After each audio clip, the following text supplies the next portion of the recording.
வணக்கம். காந்தி தேசம், ஈவேரா மண், இப்படி நம்ம பெருமையா சொல்லிக்கிற நம்ம தமிழ்நாட்டுல இந்த மதுப்பழக்கம்ங்கிறது ஒரு பெரிய சமூக பிரச்சனையா இருக்கிறது ஒரு மாதிரி முரண்பாடா தெரியுதுல்ல? ஆமா, உண்மைதான். குறிப்பா தமிழகத்துல இதோட தாக்கம் ரொம்ப அதிகமாவே தெரியுது. இது ஏன் இப்படி இருக்கு? இதுக்குள்ள நிறைய விஷயங்கள் இருக்குன்னு தோணுது. நிச்சயமா, இதுக்கு வரலாற்று சமூக ரீதியான காரணங்கள் நிறையவே இருக்கு. சரி, அதத்தான் நாம இன்னைக்கு கொஞ்சம் ஆழமா பார்க்க போறோம்.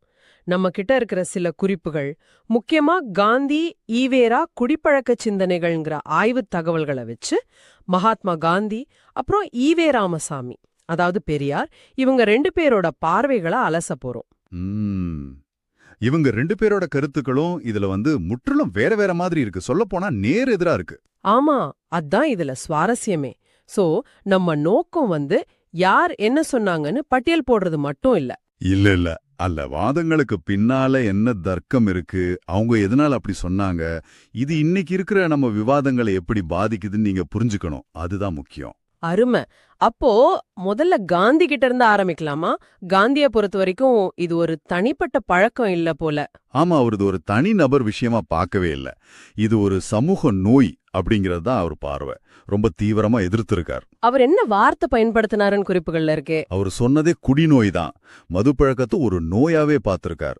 அப்பவே மதுவிலக்கு போட்டா அரசாங்கத்துக்கு வருமானம் போகுமேன்னு ஒரு வாதம் இருந்திருக்கு. ஆமா, அது எப்போதுமே இருக்கிற வாதம் தானே. ஆனா காந்தி அதை சுத்தமா ஏத்துக்கல. அவர் கேட்ட கேள்வி ரொம்ப முக்கியமானதை பாருங்க. திருடர்கள் திருடத பழகிடுச்சுங்கிறதுக்காகவோ அதுல ஏதோ வருமானம் வருதுங்கிறதுக்காகவும் நாம அதை அனுமதிக்கிறோமா அப்படின்னு கேட்டிருக்கார். ஓ, ரொம்ப கூர்மையான கேள்வியா இருக்கே. ஆமா, அதாவது ஒரு விஷயம் தப்புன்னா அது தப்பு தான், அதுல வருமானம் வருதுங்கிறதுக்காக அதை ஏத்துக்க முடியாதுங்கிறதுல அவர் ரொம்ப உறுதியா இருந்திருக்கிறார். அந்த வருமானத்தை வச்சு நல்லது செய்யலாமேங்கிற வாதம்லாம் அப்போ இல்லையா? அதுக்கும் அவர் பதில் சொல்லியிருக்காரு. குறிப்புகள் படி இந்த சாராய காசுல வர்ற வருமானத்துல தான் புள்ளைங்க படிக்குதுன்னு சொல்றதே இந்த நாட்டுக்கு அவமானம்னு சொல்லியிருக்காரு. அப்போ தார்மீகமா இது தப்புங்கிறத அழுத்தமா சொல்லியிருக்காரு. நிச்சயமா, அரசின் கஜானாவை நிரப்புறதுக்காக மக்களோட உடல் நலத்தையும் குடும்ப அமைதியையும் சமூக ஒழுக்கத்தையும் பலி கொடுக்க கூடாதுன்னு நினைச்சார். இது சமூக பிரச்சனை, அப்படிதான் அணுகணும்னாரு. சரி, அவர் கொள்கை அளவுல மட்டும் சொல்லல, மக்கள் கிட்டயும் ஒரு மாற்றத்தை எதிர்பார்த்தாருன்னு சொன்னீங்களே. ஆமா, வெறும் சட்டம் போட்டா மட்டும் பத்தாது, மக்களோட மனசுல மாற்றம் வரணும்னு நினைச்சார். உடலையும் மனசையும் கெடுக்கிற இந்த குடிக்கு எதிரா மக்கள் கிட்ட இருந்து ஒரு புரட்சி வரணும் அப்படின்னு அவர் அறைகோவல் விடுத்திருக்கார். இது நடைமுறையில எந்த அளவுக்கு தாக்கத்தை ஏற்படுத்துச்சு? காமராஜர் பத்தி ஒரு குறிப்பு இருக்கே. ஆமா, அதையும் நம்ம யோசிக்கணும். காமராஜர் காலத்துல மதுவிலக்கு அமல்ல இருந்தப்ப அந்த வருமானம் இல்லாமலேயே ஆயிரக்கணக்கான பள்ளிக்கூடங்களை திறந்தாங்க இல்லையா? கல்விக்கு முக்கியத்துவம் கொடுத்தாங்க. அதுக்கு பின்னாடி இந்த காந்திய சிந்தனையோட தாக்கம் இருக்குன்னு பார்க்கலாம். காந்தியோட பார்வை ரொம்ப தெளிவா அறம் சார்ந்து இருந்திருக்கு. சரி, இது காந்தியோட மிக தெளிவான நிலைப்பாடு. இப்ப அப்படியே பெரியார் பக்கம் வருவோம். இங்கதான் விவாதம் மொத்தமா வேற திசைக்கு போகுது. ரொம்ப சுவாரஸ்யமா இருக்கும்னு நினைக்கிறேன். ஆமா, இதுதான் இந்த விஷயத்தோட இன்னொரு முக்கியமான பகுதி.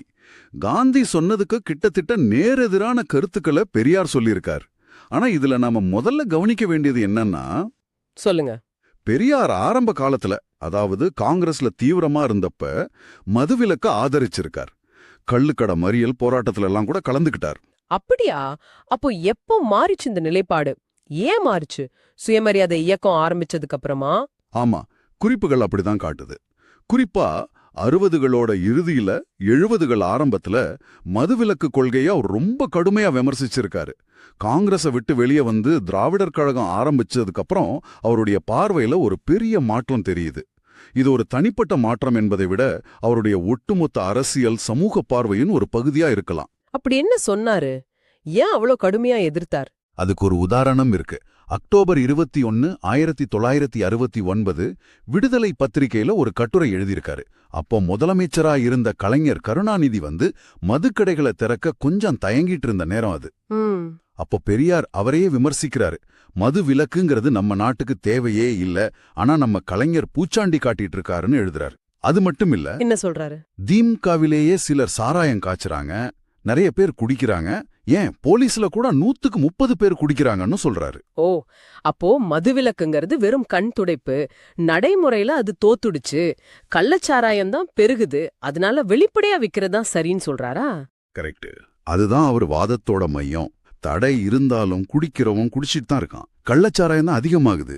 இதனால கவர்மெண்ட்டுக்கு வர்ற காசு தான் போகுதே தவிர குடி ஒழியல. போலீஸ்காரங்களே கட்சிக்காரங்களே இதுல இருக்கும்போது இந்த தடையால் என்ன பிரயோஜனம்? இதுக்கு அரசே வித்துட்டா வருமானமாவது வரும்ல. இது ஒரு பிராக்டிக்கலான பார்வை. வருமானம் போறதுதான் மிச்சம்னு நினைச்சிருக்காரு. இது ஒரு மாதிரி நடைமுறை சிக்கல பேசுற மாதிரி இருக்கு.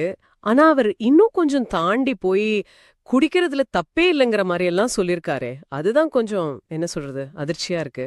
ஆமா, அங்கதான் விவாதம் இன்னும் சூடு பிடிக்குது. டிசம்பர் 27, 1972 ஒரு நேர்காணல் கொடுத்திருக்காரு. அதுல அவர் சொன்னதா சில விஷயங்கள் இருக்கு. கள் குடிச்சு செத்து போனவங்க எத்தனை பேர்னு சொல்லுங்க பாப்போன்னு ஒரு கேள்வி கேட்கிறார். அப்படியா?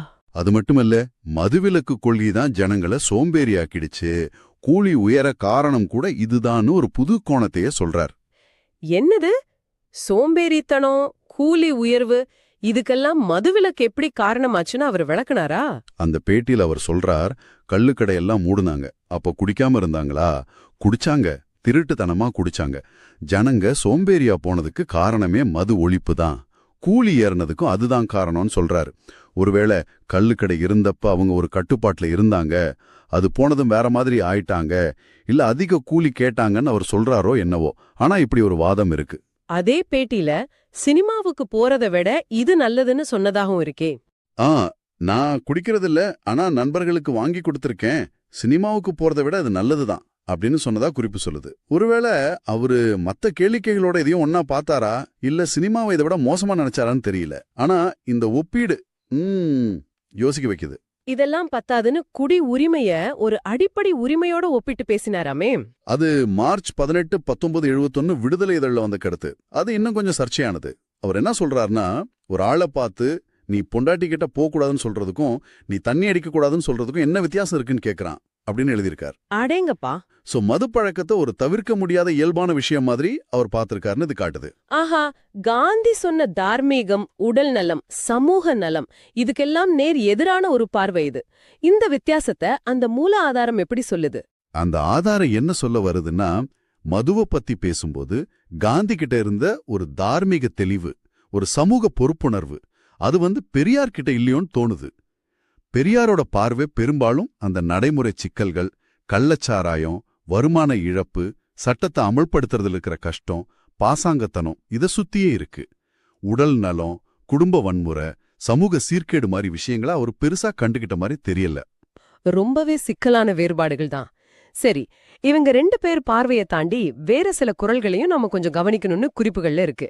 குறிப்பா ராஜாஜி சொன்ன ஒரு கதை. அவர் காந்தியோட சம்பந்தி, பெரியாரோட நண்பர் வேற. ஆமா, அது குடியோட விளைவை சொல்ற ஒரு நல்ல கதை. ஒருத்த முன்னாடி சாராயம், ஒரு பொண்ணு, ஒரு சின்ன குழந்தை, இது 3ஐயும் வச்சு இதுல ஏதாவது ஒரு பாவத்தை செய்யணும்னு கட்டாயப்படுத்தினாங்களாம். அவன் என்ன பண்ணா, கொலை பண்றதும் வன்புணர்வு செய்யறதும் மகா பாவம் நினைச்சு, சரி இதுல சின்ன பாவம்னு தெரியற சாராயத்தை குடிப்போன்னு குடிச்சானா. அப்புறம் என்ன ஆச்சு? குடிச்சப்புறம் போதை ஏறிடுச்சு, சுயநினைவு போச்சு. அப்போ அவன் எந்த பாவத்தை செய்யக்கூடாதுன்னு பயந்தானோ அந்த 2 பெரிய பாவத்தையும், அந்த பொண்ணை வன்புணர்வு செஞ்சது, அந்த குழந்தைய கொன்னது செஞ்சுட்டானா. பப்பா, இதுல இருந்து என்ன தெரியுது? அதாவது நாம ஒரு சின்ன தப்பு இல்ல ஒரு தப்பிக்கிற வழி அப்படின்னு நினைச்சு மதுவை நாடினா, அது நம்மளோட பகுத்தறிவை மழுங்கடிச்சு நம்ம கனவு கூட நினைக்காத பெரிய தப்புகளையும் குற்றங்களையும் செய்ய வச்சுடுவோங்கிறது தான். இது மதுவோட ஆபத்தை ரொம்ப அழுத்தமா சொல்லுது. காந்தியோட குடிநோய்ங்கிற அந்த வார்த்தைக்கு இது வலு சேர்க்குது. இதுக்கு இன்னும் கொஞ்சம் வரலாற்று பின்னணியும் இருக்கு. நம்ம காங்கிரஸ் கட்சி உருவாக்க காரணமா இருந்தாரே ஆலன் ஆக்டேவியன் ஹியூம்னு ஒரு வெள்ளைக்காரர். ஆமா, அவர் கூட கிட்டத்தட்ட 150 வருஷத்துக்கு முன்னாடியே இந்தியால மதுவோட தாக்கம் பத்தி எச்சரிச்சிருக்கார். அப்படியா? அவர் என்ன சொன்னார்? குளிப்புகள் படி ஹியூம் சொன்னது என்னன்னா, இங்க குடிபோத குற்றங்கள் அதிகப்படுத்துது. இந்த சாராய விற்பனை மூலமா அரசாங்கத்துக்கு வர்ற வருமானம் பாவத்தோட சம்பளம் மாதிரி. அரசுக்கு 1 ரூபா வருமானம் வந்தா அதனால வர்ற குற்றங்களை தடுக்கவும் அதோட விளைவுகளை சரி செய்யவும் அரசாங்கம் 2 ரூபா செலவு பண்ண வேண்டியிருக்கும்னு அப்பவே சொல்லியிருக்கார். ஆக இந்த பிரச்சனை புதுசில்ல, பல காலமா இதோட ஆபத்து உணரப்பட்டு தான் இருக்கு. சரி, இப்ப திராவிட பெரியார் ஈவேராவோட கருத்தை பார்த்தோம். அதுக்கு நேர்மாறா நம்ம தமிழ் பெரியார் திருவள்ளுவர் என்ன சொல்றான்னு பார்த்துட்டா ஒரு முழுமை கிடைக்கும். மிக மிக முக்கியமான ஒப்பீடு. வள்ளுவர் கள்ளுண்ணாமைனே ஒரு அதிகாரம் ஒதுக்கி குடியோட தீமைகளை பத்தி நிறைய சொல்லியிருக்காரு. அதுல ஒரு குறள் ரொம்ப ஆழமானது. கள்ளுண்ணா பொழுதிற் கழித்தானே காணுங்கால் உள்ளான்கொள் உண்டதன் சோர்வு. இதுக்கு என்ன அர்த்தம்? கொஞ்சம் விளக்கமா சொல்லுங்களே. அதாவது ஒருத்தன் அவன் தண்ணி அடிக்காம தெளிவா இருக்கான். அப்போ ரோட்ல இன்னொருத்தன் குடிச்சிட்டு தள்ளாடி வர்றான். அந்த பரிதாப நிலைய பாக்குறான்ல, ஆமா. அத பார்த்ததுக்கு அப்புறமாவது, ஓ, நாமளும் குடிச்சிருந்தப்போ இப்படிதானே இருந்திருப்போம், நம்ம நிலைமை எவ்வளோ கேவலமா இருந்திருக்கும், எவ்வளவு சோர்வா தடுமாற்றமா இருந்திருப்போன்னு அவன் மனசுல நினைக்க மாட்டானா அப்படின்னு வள்ளுவர் கேட்கிறாரு. இது வெறும் உடம்பு தள்ளாடுறது மட்டும் இல்ல, அறிவோட சோர்வு, சுயமரியாதை இழப்பு எல்லாத்தையும் குறிக்குது. எவ்ளோ ஒரு நுட்பமான பார்வை பாருங்க. பெரியாரோட குடிக்கிறது தப்பில்லைங்கிற வாதத்துக்கும் வள்ளுவரோட இந்த குரலுக்கும் எவ்ளோ வித்தியாசம். சரி, இவ்ளோ விஷயங்களை பார்த்த பிறகு இந்த விவாதத்தை எப்படி தொகுக்கலாம், என்ன புரிஞ்சுக்கலாம் இதுல இருந்து? நாம பார்த்த வரைக்கும் ஒரு பக்கம் காந்தி மதுவை ஒரு தார்மீக பிரச்சனையா, உடல்நல சமூக நல கேடா பாக்குறார். வருமானம் பத்தி கவலைப்படல, தீமையை ஒழிக்கணுங்கிற கொள்கையில உறுதியா இருக்கார். இது ஒரு அறம் சார்ந்த நிலைப்பாடு. சரி, மறுபக்கம் பெரியார், அவர் மதுவிலக்கால வர்ற நடைமுறை சிக்கல்களுக்கு முக்கியத்துவம் கொடுக்கிறார்.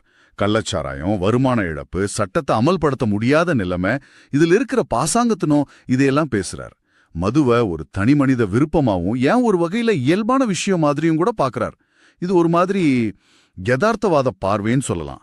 ஆனா அதுக்குள்ள நிறைய சர்ச்சைக்குரிய விஷயங்களும் இருக்கு. ஆமா. ரொம்ப முக்கியமா நீங்க கவனிக்க வேண்டியது என்னன்னா, இந்த ரெண்டு வெவ்வேறான சிந்தனைகளும், காந்தியோட அறம் சார்ந்த எதிர்ப்பும் பெரியாரோட நடைமுறை சார்ந்த அல்லது அதை தாண்டிய ஏற்பும், இன்னைக்கு வரைக்கும் நம்ம தமிழ்நாட்டுல மது கொள்கை பத்தின விவாதங்கள்ல எதிரொலிச்சுட்டே இருக்கு. உண்மைதான். இன்னைக்கும் மதுவிலக்கு வேணுமா வேண்டாமா?